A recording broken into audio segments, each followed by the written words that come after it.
as we end our meditation, um, just recognizing that we can take our mind to a place to start over again when our bodies might tell us, when we don't recognize what's going on in our bodies, or our bodies have changed or shifted, just starting again. And so this talk, um, it came about, as a few in the room know, from my past year experience of frozen shoulder. So some of you maybe have experienced some other pain in the body. But as a yoga teacher and yoga therapist for almost 20 years, the body was my safe haven. So, and my comfort zone. And you can ask John. I mean, I have a yoga mat in every room of our house. So, whether it's laying on the floor in front of the TV, or rolling it out from under the bed, or just, for 2 minutes or an hour. So it's really, was a part of my my rhythm of my day, was to drop into the body. And so it's been almost a year, but so dropping into the body was like, just my spiritual practice of listening, right? Listening to the body. I can trust what my body is saying. I can trust that this feels good, this doesn't. Sorry, losing my voice. Dan was going to send me that voice energy, so so this was big for me. So not that anybody's pain is any more or less. It just this also was what I could, at least, I'm thankful to recognize. Something was here to teach me, because yeah, there was something about that reliance on that practice of the physical, and also a great bridge. It brought me security and safety in the nervous system, and opened and release of deeper held emotions and experiences. So, so when this pain in my shoulder was so intense, I literally, for a number of months, if not 8 months, no yoga pose was comfortable, if not painful. So, so what is life teaching us? What is it? What was it teaching me? So as a spiritual practice, I kept coming back to, okay, what am I learning? And yeah, so thankful for the techniques of yoga and transformation, and actually as a formula for this kind of thing, to recognize there's a piece and a part that's important, is the surrender. Always the surrender, the mystery. And the Sanskrit word Ishvara Pranidhana, which not an important word to know, except that thank you, Indian philosophers, that this is a very specific word of surrendering to something greater, but it's not designated as a personal or as a deity that is someone or something that is required by all. It is your personal. What do you surrender to? And how do you surrender? And what do you call it? And what does it look like? And how does it feel for you? So, so very personal. And so I started, a practice of beginner's mind was really all I could do, kind of what I just did with you. We don't have a lot of time, or I'd love to just kind of let that simmer and let you start to move. But as you can let yourself listen to what is true, just by the physical experience. That listening from a yoga perspective is just the surface level of listening. And as we talk about deep listening, yoga talks about 5 layers, if not 6, of going deeper. And so when I finally was like, okay, it's not the body that I'm listening to now, because actually I did for a while. It's like, just go into that. What's it telling me? Just get diving right into the pain. And I got a lot of good information, a lot of good things there. But then at a certain point, I was like, yeah, I'm not hearing anything else coming from the body. I'm not hearing any wisdom arising. So what is it? And then the next level is to, observe the layer of your energy, to observe your breathing. What is the breath telling me? Can I just listen to how I inhale and exhale? And really, what I learned to appreciate was that the breath is life. It's just life happening all the time. So if we could listen, I could just listen to breathing in and breathing out at this level, and just being aware that I can do something good for myself right here just by breathing, and just by being consciously aware of my breath. I'm feeling that life force, the life within me happening all the time. I'm still here. Life is happening. And so we learn, to listen to life happening all the time. And we're not annihilated. The pain hasn't eliminated my existence. And then, taking that to a deeper place of, just watching the fear, the mental, the emotional rise and fall.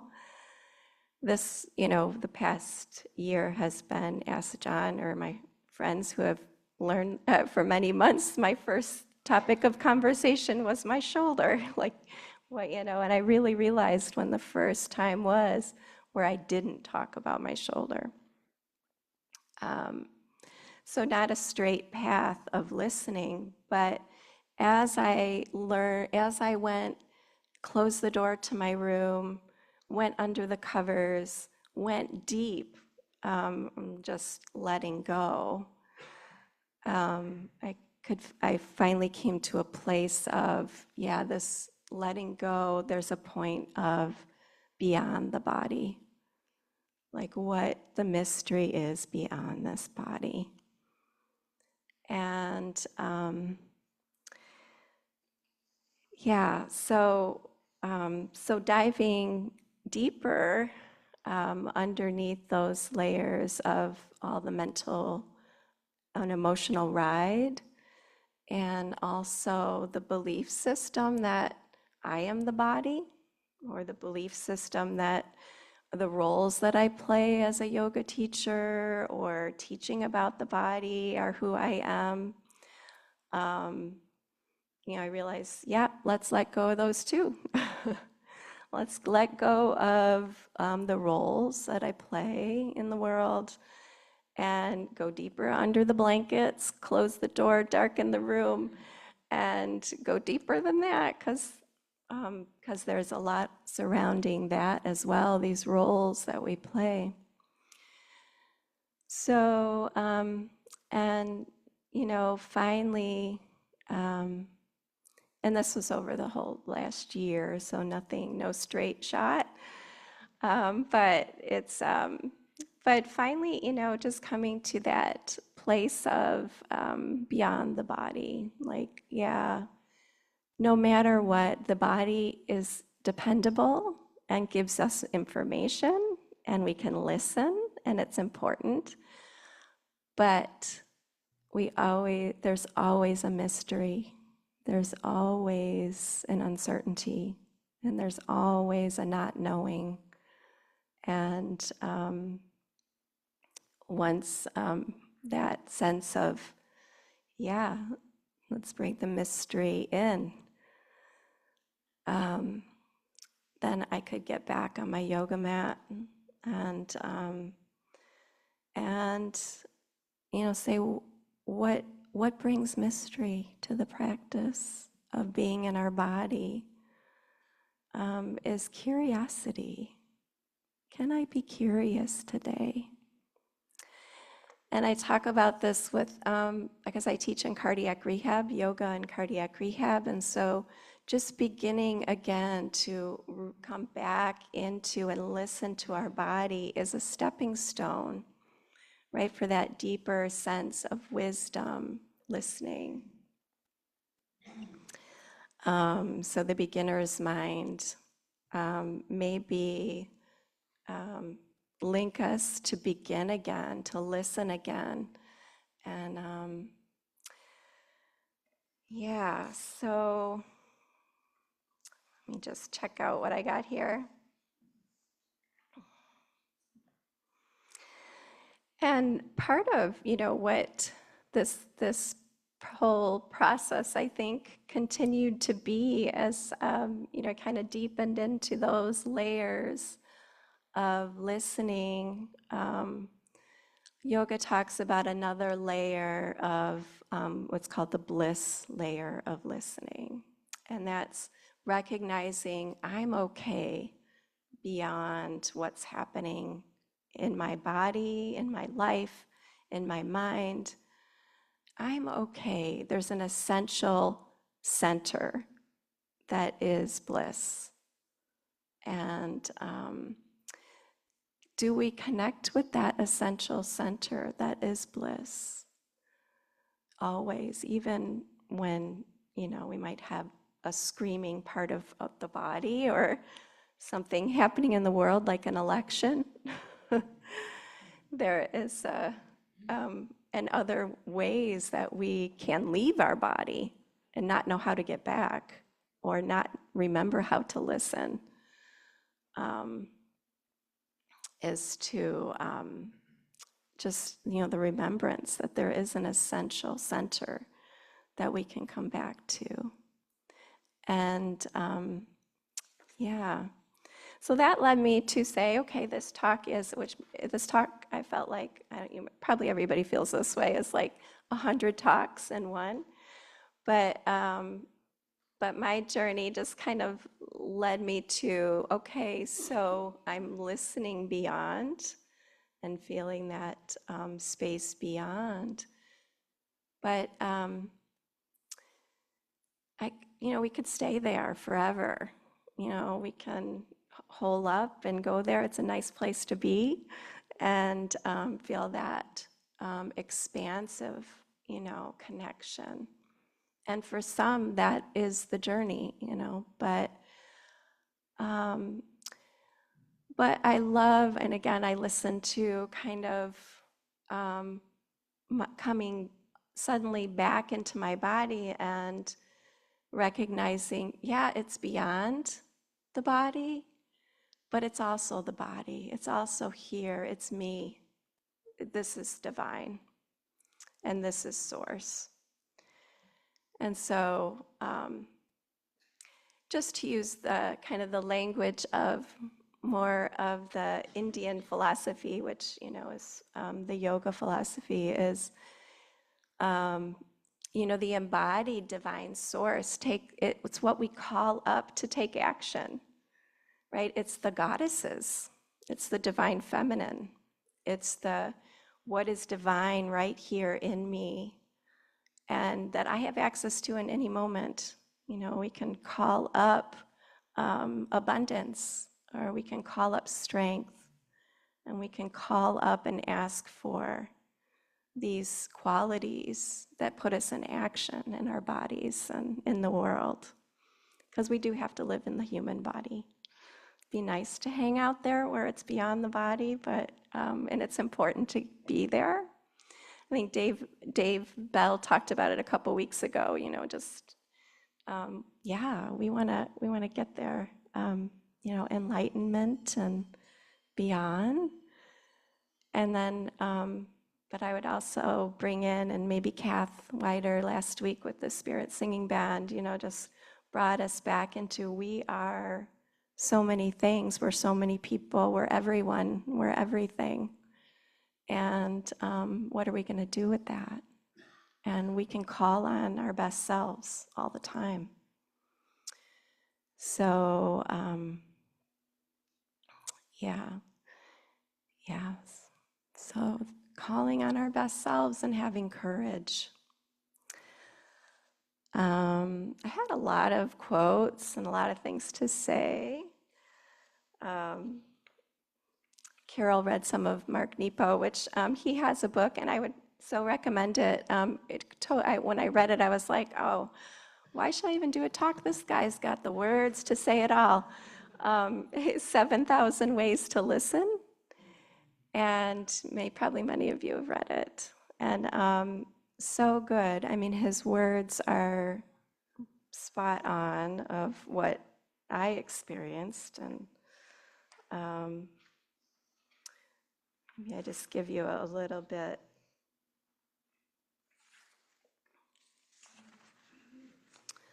Of Mark Nepo.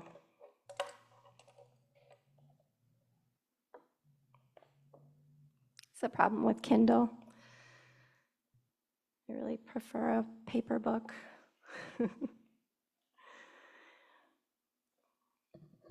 So Mark Nepo says, the question under all of this is, how do we listen to and stay in conversation with all that is beyond our awareness?